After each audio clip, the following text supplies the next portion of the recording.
तो बिल्कुल सनातन और सियासत करेंगे इसी पर चर्चा के लिए मेरे साथ तमाम मेहमान भी मौजूद हो गए हैं। उनका परिचय आपसे करा देती हूं। बीजेपी से गोविंद मालू जी हमारे साथ जुड़ रहे हैं, कांग्रेस से डॉक्टर संदीप सबलोग जी हमारे साथ जुड़ रहे हैं और साथ ही वरिष्ठ पत्रकार रमेश शर्मा जी भी हमारे साथ जुड़ रहे हैं। आप तीनों मेहमानों का बहुत स्वागत है। कि राम मंदिर की कैसे देखते हैं आप इसे, क्या ये एक प्लानिंग है?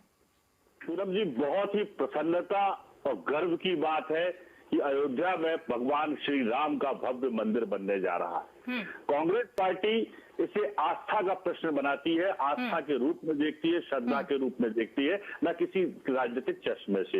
मैं आपको याद दिलाना चाहता हूं कि जब माननीय राजीव गांधी जी इस देश के प्रधानमंत्री थे तो उन्होंने न्यायालय से जिरह करके अनुरोध करके राम मंदिर के ताले खुलवाने का काम किया था और शिलान्यास भी राजीव गांधी जी ने कराया था। लेकिन उस शिलान्यास के कार्य को संपन्न कराने के लिए किसी राजनीतिक हस्ती को नहीं बिठाया गया था। हमारे देश के जो शंकराचार्य जी जो थे उनको उसमें बिठाल के उनके हाथों से हमने शिलान्यास कराने का काम किया था और कांग्रेस पार्टी की वही नीति आज भी है। अभी रामेश्वर शर्मा जी पूछ रहे थे कि कमलनाथ जी क्या अयोध्या गए हैं। अरे भगवान राम तो इतने करुण है, इतने दयालु है कि वे अपनी अयोध्या को छोड़कर ओरछा तक पहुंच जाते हैं, तो किसी को उनके पास जाने की जरूरत क्या है? ये तो पाखंड और दिखावे का काम है कि हम वहां जाके दिखावा करें और पाखंड करें कि हम असली राम भक्त हैं।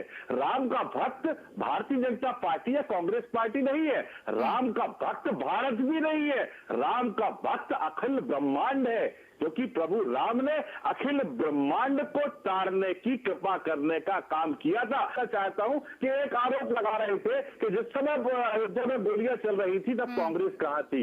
उस समय उत्तर प्रदेश में कल्याण सिंह के नेतृत्व वाली भारतीय जनता पार्टी की सरकार थी। ये तो ये कहेंगे कि नेहरू जी उस गोली कांड के दोषी थे, क्योंकि गलती और कालापन और खोट उनके खुद के गिरेबान में है, लेकिन कांग्रेस में लांछन उठा के उसको मुद्दा बनाने का काम करते हैं। बहरहाल पूनम जी 10 सेकंड लूंगा, 10 सेकंड लूंगा।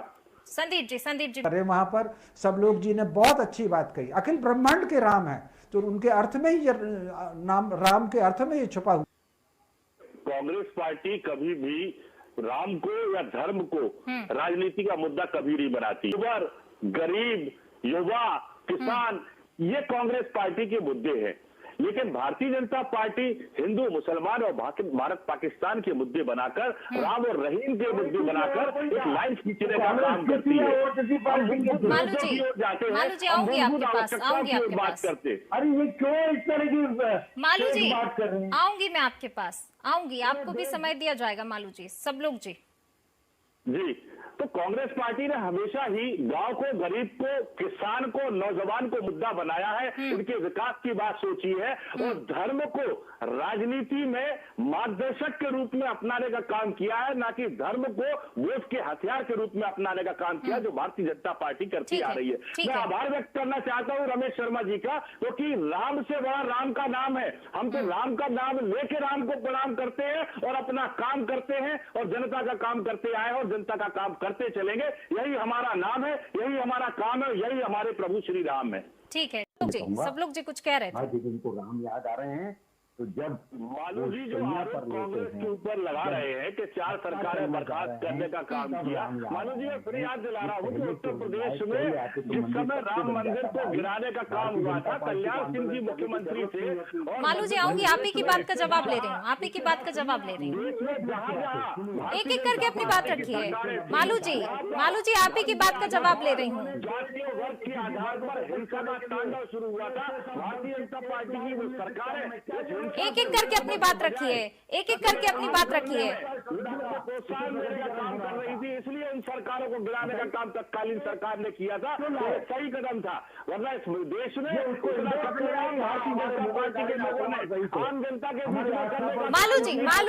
मालू जी एक एक करके अपनी बात रखिए। सब लोग जी ऐसे नहीं चलेगा, ऐसे नहीं चलेगा। देखिए पूनम जी, किसने कब क्या कहा और क्या परिस्थितियां थी उस पर मैं नहीं जाना चाहता। मैं फिर इस बात पे आना चाहता हूं कि राम के अस्तित्व को इस दुनिया में कोई भी व्यक्ति नकार नहीं सकता। यदि वो इंसान है, यदि उसने मानव के रूप में जन्म लिया है, तो प्रभु श्री राम के अस्तित्व को उसको स्वीकार करना पड़ेगा, क्योंकि हृदय विराजे राम कहा जाता है। हर व्यक्ति के हृदय में राम विराजते हैं, और जिसके हृदय में राम विराजते हैं वो सच्चा सनातनी होता है, सच्चा धर्मावलंबी होता है, सच्चा हिंदू होता है। तो कांग्रेस पार्टी इस विचारधारा को, इस मानसिकता को लेकर चलती है। कांग्रेस पार्टी दिखावे में भरोसा नहीं करती। मैं आपको फिर बोलना चाहता हूं कि धर्म जो है आस्था का विषय है, ना कि प्रदर्शन का विषय। मैं मंदिर जाता हूं, मैं भगवान की पूजा करता हूं, लेकिन कभी फोटो, कभी वीडियो, कभी उसको टीका लगाकर, कभी झंडा लगाकर मैं फोटो या वीडियो कभी शेयर लेकिन करने एक की सवाल कोशिश ये नहीं भी उठ रहा है करता। ना, सब लोग जी एक सब मांगे, इस तरीके की बातें आपकी तरफ से क्यों नहीं होती? बीजेपी के साथ तो पूनम जी ऐसा है, कुछ तो लोग कहेंगे, लोगों का काम है कहना। मैंने आपसे पहले भी कहा कि कांग्रेस पार्टी के लिए धर्म दिखावे का नहीं, आस्था का विषय है। हम इनको बता के नहीं जाएंगे हम कहाँ जा रहे हैं। जिस समय राहुल गांधी जी ने भारत जोड़ो यात्रा शुरू की थी, और उस समय इन्होंने क्या आरोप लगाया था आपको याद है कि स्वामी विवेकानंद की मूर्ति के पास नहीं गए, उनको प्रणाम नहीं किया। हम इनको बता के जाए, हम इनको दिखा के जाए, हम इनके पास इनके प्रधानमंत्री ठीक है, मालू जी से जवाब लेते हैं। मालू जी, क्या वो जहां भी जाएंगे आपको दिखाकर जाएं? आप सवाल उठाते हैं सब पहले कही वो बात मैं फिर दोहरा रहा हूँ कि भारतीय जनता पार्टी के लोग धर्म के नाम पर आडंबर, पाखंड, दिखावे का काम करते हैं। मुंह में राम, बगल में छुरी लेकर चलते हैं।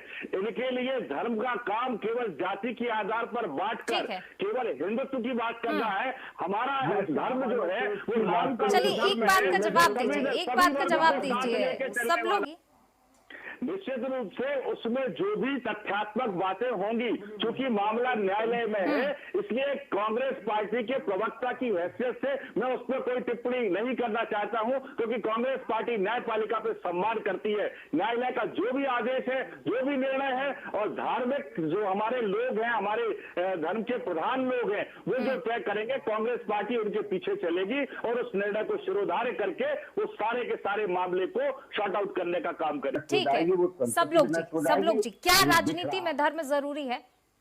निश्चित रूप से यदि राजनीति में धर्म रहेगा तो राजनीति में शुचिता रहेगी, ईमानदारी रहेगी, पवित्रता रहेगी और लोक कल्याण की भावना रहेगी।